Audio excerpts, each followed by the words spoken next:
Most common problem undescended testis అంటారు. మీరు అన్నారుగా sir position కింద స్క్రోటం బ్యాగ్లో లేకుండా ఎంటీగా ఉంటుంది, దాన్ని అన్డిసెండెడ్ టెస్టిస్ అంటారు.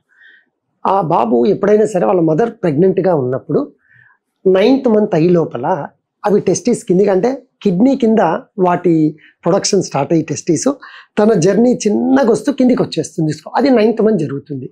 ప్రీమెచ్యూర్ బేబీస్ కానీ ప్రీమెచ్యూర్ డెలివరీస్లో కానీ ఏమవుతుంది అంటే ఆ వచ్చేదారిలో ఎక్కడో చోట ఆ పొజిషన్లో స్టక్ అయిపోతుంది. అది కొందరికి పొట్టలోనే ఉండిపోవచ్చు, కిడ్నీ దగ్గర ఉండిపోవచ్చు, లేదా మన ఇంగ్వైనల్ రీజన్ అంటారు అక్కడ ఉండిపోవచ్చు, స్క్రోటం జస్ట్ కింద ఇంగ్వైనల్ కెనాల్ అంటారు ఆ రీజన్లో అయినా ఉండిపోవచ్చు. దీన్ని అన్డిసెండెడ్ టెస్టిస్ అంటారు.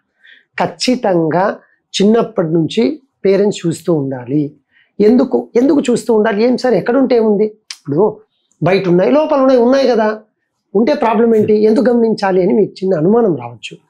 నేచర్ ఏం చేసిందంటే బాడీలో ఉండే టెంపరేచర్కి టెస్టిస్ తట్టుకోలేవు. అక్కడ స్పర్మ్ ప్రొడక్షన్ బాడీలో ఉండే టెంపరేచర్కి రాదు. అందుకు దాన్ని నేచరు ఎక్స్టర్నల్గా పెట్టింది. అంటే మామూలు బాడీ టెంపరేచర్ కంటే కొంచెం టెంపరేచరు తక్కువగా ఉండే రీజన్ స్క్రోటం. అందుకు అక్కడ ఉంటేనే స్పర్మ్ ప్రొడక్షన్ బాగుంటుంది.